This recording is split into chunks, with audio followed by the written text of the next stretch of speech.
دي حوض الامهات. السمكه دي كده لسه هتبقى امهات.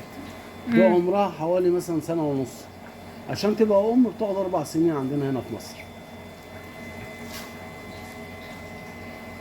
طبعا احنا دلوقتي في شهر يناير، والحراره احنا لازم نكون مجهزين لهم الحراره تحت الصوبه هنا 27 درجه.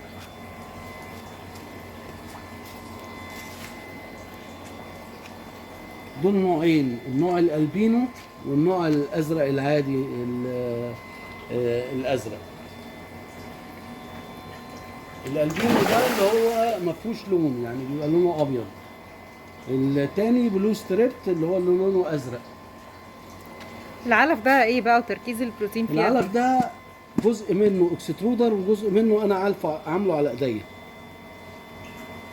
عشان المصانع دلوقتي قافله، فاحنا بنكبس علف على ايدينا. انا عامله العلف بنفس مكونات العلف الاكسترودر، بس ما بيبقاش مطبوخ. العلفه المدوره دي اللي هي بتاعه المصنع الاكسترودر، انما العلفه اللي هي اسطوانيه دي اللي هي مكبوس. المفروض ان الامهات بتاكل علفه اكبر في القطر شويه من العلف التاني.